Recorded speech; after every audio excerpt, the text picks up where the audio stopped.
Hello ladies and gentlemen, and welcome to PULSAR Lost Colony. So today, together with me, we have two more players. One of them is Zalazar. Hello. And the other one is aka Metal Beast. Hello. Welcome. So, what is PULSAR? Essentially, it is a spaceship simulator, though the word simulator can be attributed to it quite lightly.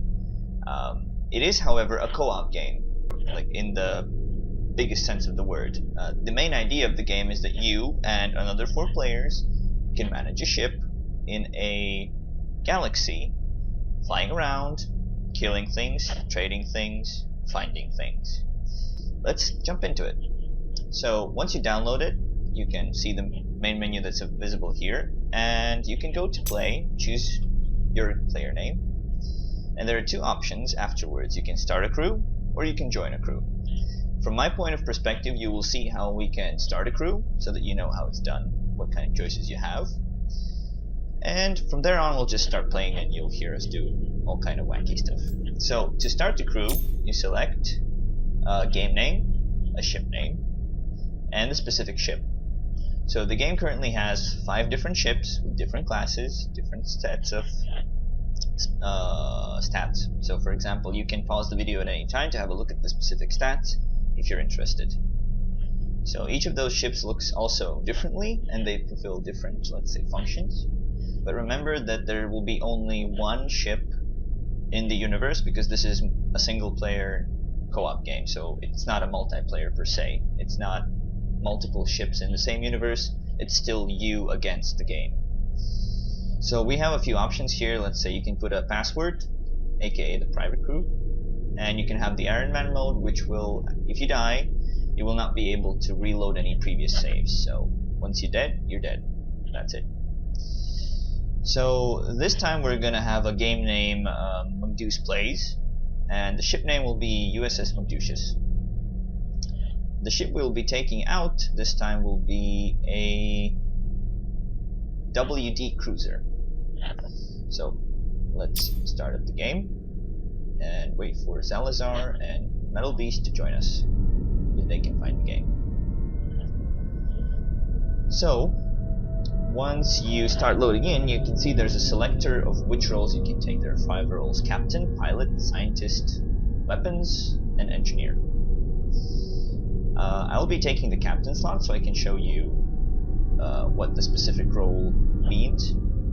But you can see once you click on each role, there's a small description. Again, you can pause the video at any time to read through what they mean.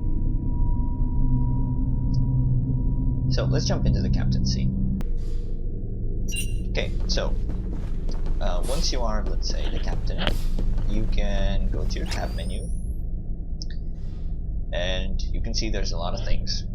So the first thing you want to look at is different roles available on your ship. Like for example, me and Zalazar are already in game, yet for the available roles, Engineer, Scientist, and Pilot, we can add bots.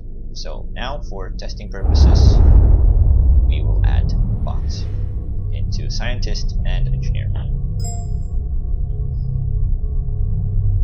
And these bots will fulfill the specific functions of those roles. So let's have a look at what those can be. So the pilot, whose position I can take right now, is the person obviously piloting the ship. So once we go into the pilot seat, we are the only person that can see what's happening outside the ship in 3rd person fully. So the pilot uses his controls to, let's say, align to a specific object, or controls the movement during combat, for example. So pretty straightforward, right? The next person in line would be the engineer.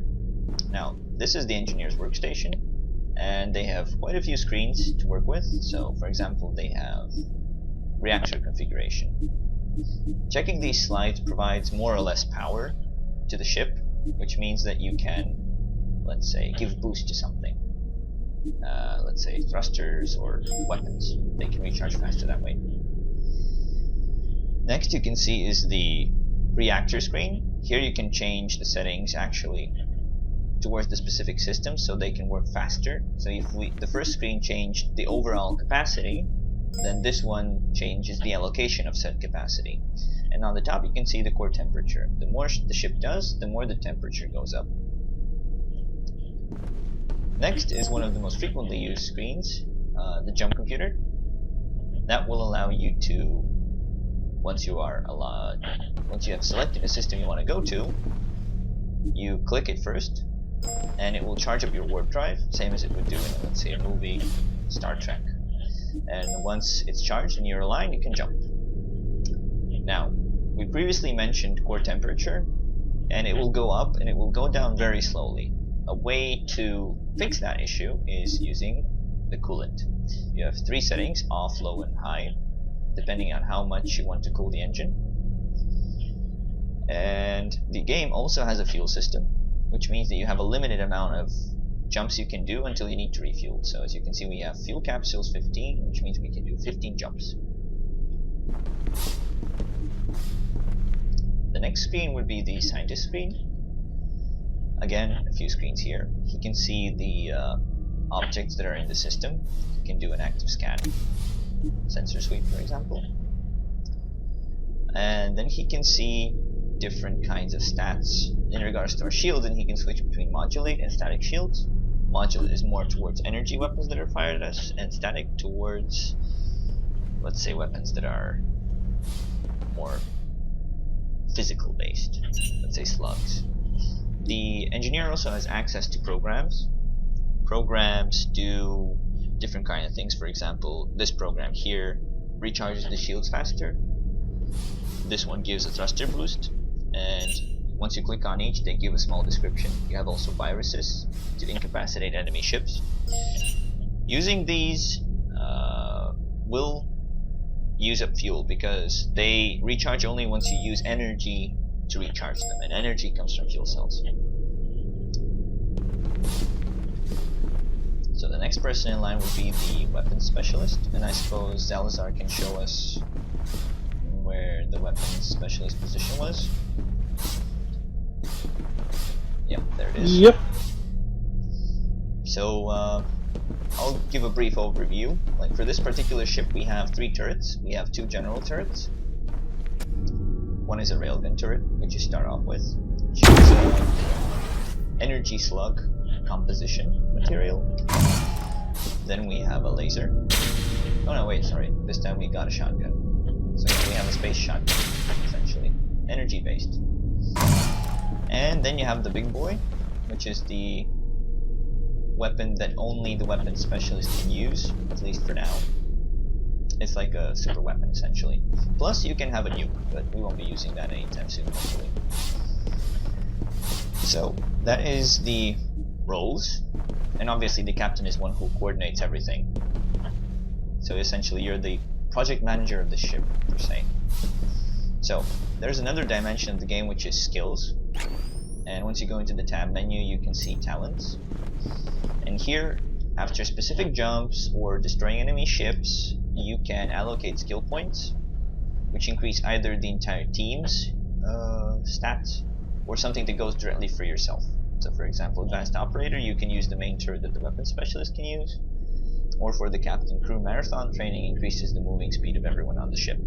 So obviously you can see that there's different relevance for skills depending on how you play. If we have bots on the team, you can allocate their skill points as well.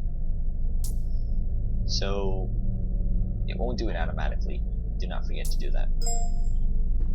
Okay, so I think that should conclude the basic description of the game's systems. Or do you think I'm missing something else, Elzar? Nope, I think that'll cover the basics. Okay, so just a quick rundown of the ship. Let's see, we have a few rooms here and there. Like for example, this is life support / medbay, I think. Yeah, this is the medbay. So essentially the idea is that if you are in combat or you get damaged for whatever reason, you need to actually repair your ship and put out fires. So it's not automatic. So it takes a lot of teamwork, and that's one of the big bonuses I like about this game. So over here we have a teleporting pad, which you can use to teleport to, let's say, different ships, stations, and etc, etc. So for example, we can teleport to, let's say, floor 1 over here. And you can see this is a station which we can walk around and do all kinds of things. We'll show that a little bit later. So yeah, I think that would cover for the main introductions, and I think we can get started on the game.